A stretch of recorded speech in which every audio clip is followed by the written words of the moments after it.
Have you ever looked up at the night sky and wondered what's out there? The stars and planets we can see are just a tiny fraction of what exists in the universe.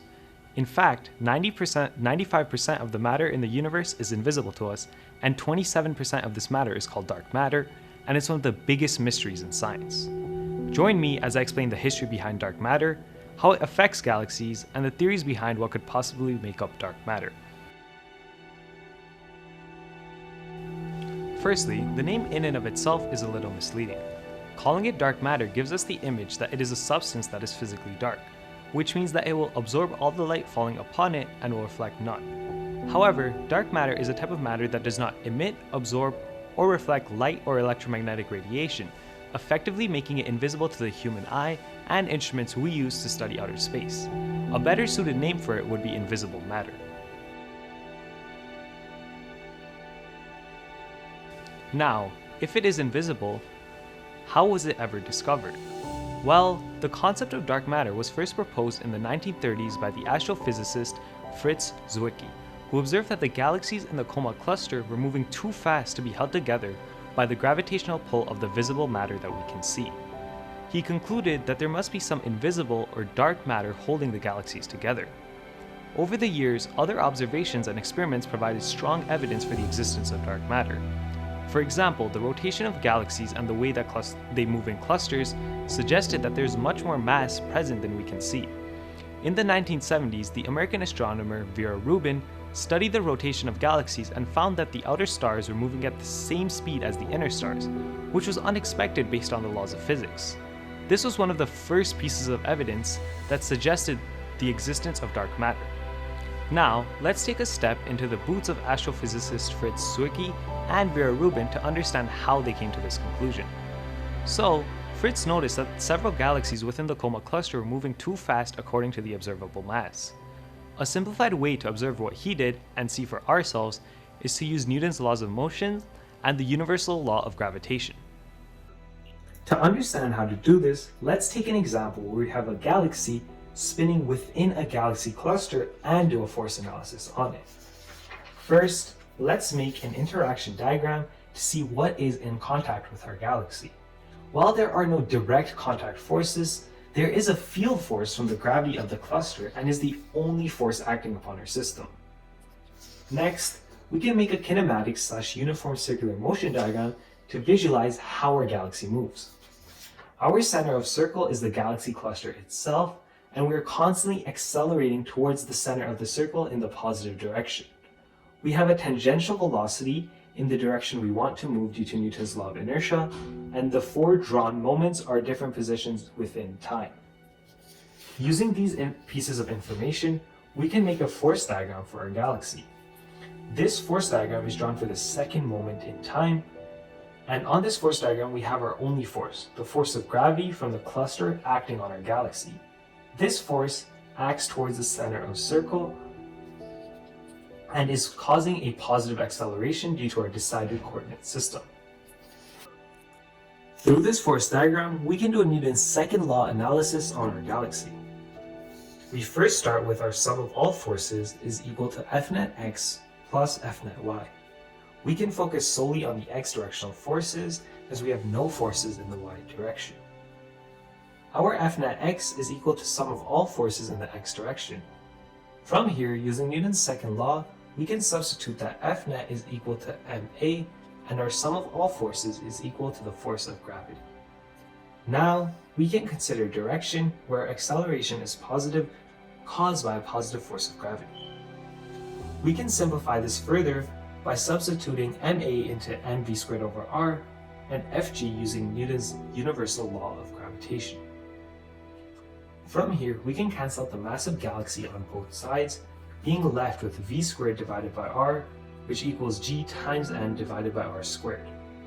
Within this, v represents velocity, r represents radius, g represents the gravitational constant, and m represents the mass of the cluster. From here, we can isolate for velocity by multiplying both sides by radius and square root of both sides. This is shown now. Now we are finally left with velocity is equal to the square root of our gravitational constant multiplied by the mass divided by radius. From here, we can see that we have two variables we cannot change: Newton's gravitational constant and an accurately measured radius. So if we substitute in our observed mass, we are given a velocity that sometimes is 200 times smaller than the actual measured velocity. To make up for a higher velocity, we can see that we would need a higher mass of the cluster, and this is best explained by the idea of dark matter, a mass that we cannot see but is present. And this mass usually makes up over 85% of our galaxies, which makes sense as to why we have such a small velocity when we use our observed mass within this equation. Vera Rubin added on to this observation of fast-moving galaxies as she saw galaxies that moved at the same speed at the center and edge of the galaxy cluster. Her observations can also be explained with what we have just done. We can see that the distance between our center of circle and our galaxy is represented by radius. So, using this formula we just developed, we see that our velocity and radius are inversely proportional, which means when our radius goes down, our velocity goes up, vice versa. So this means that galaxies that are closer to the center of circle should have a higher velocity compared to those that are on the outside. However, what Vera Rubin saw is that both of these velocities were nearly identical. And this can be explained by the fact that our mass of the cluster is so high that at that level, the velocities only differentiate on a small level. Well, you may ask, why do we not see the same effect within our own solar system? And this is because our sun accounts for over 99% of the mass in our solar system, and therefore the planets near the outer orbits feel a very heavily reduced force of gravity, leading to slower orbital speeds. This is vice versa for the planets closer to the center of the sun. Through this experiment, we have just put ourselves into the shoes of two astrophysicists and observed what they had about our universe many years ago.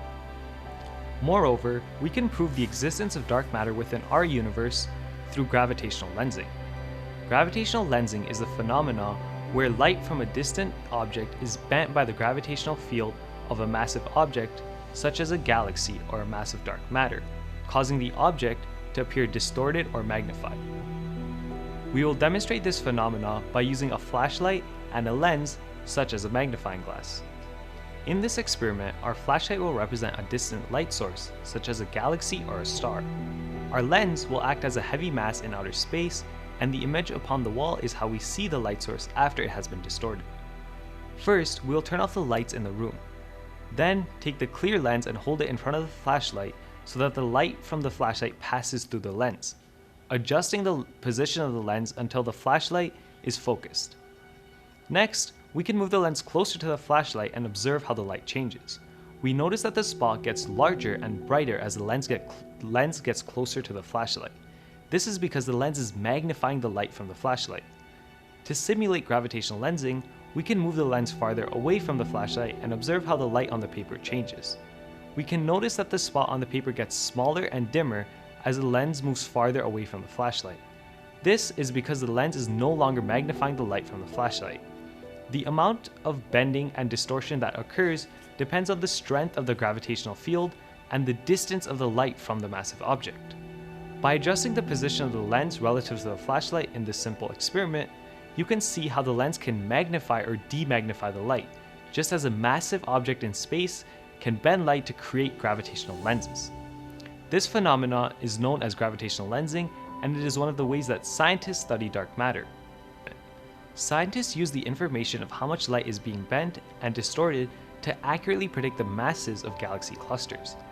Before we look at evidence of dark matter within galaxy clusters, it is important to note that the nuclear fission that occurred moments after the Big Bang left lower numbers of hydrogen and helium than expected if dark matter had participated in this fission reaction. This concluded that dark matter was not ordinary matter and did not interact with itself or other particles. This can be verified through the bullet cluster. The bullet cluster is a pair of galaxy clusters that collided over 150 million years ago. We can see the evidence of this through the collision-like motion of the galaxies. When zooming in closer, we can see the effects of gravitational lensing near the outside of the center of the collision, evidently letting us know that most of the mass of our system is present over here. However, when we use the data collected from the Chandra rover that measured the X-rays emitted from the collision, the visible or baryonic matter is mapped out to be near the center, and is what we see in these pink highlights. So, the mass that was present near the outer edges is a mass we cannot see, but has an effect on other galaxies and can be superimposed to be dark matter. Now, when we put the two images together, we get a final composite image, where the dark matter of each galaxy continued on its path despite the visible matter being slowed down from the hot air emitted from the collision, which acted as a force of drag.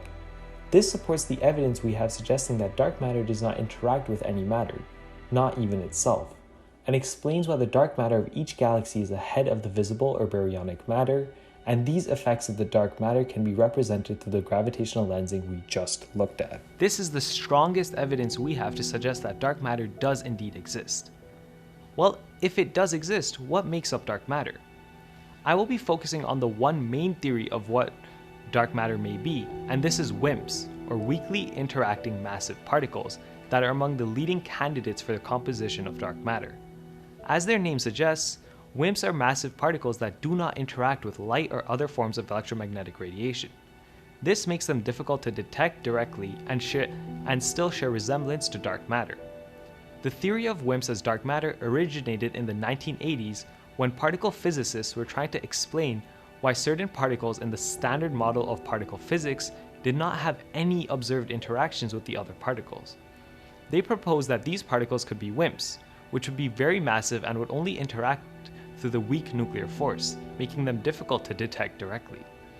Since then, there have been many experiments to try and detect WIMPs, such as the Large Underground Xenon, LUX, and the Xenon experiment, which are experiments that are a collaboration between researchers at several institutions, including the Lawrence Livermore National Laboratory, the University of California, and the University of Berkeley.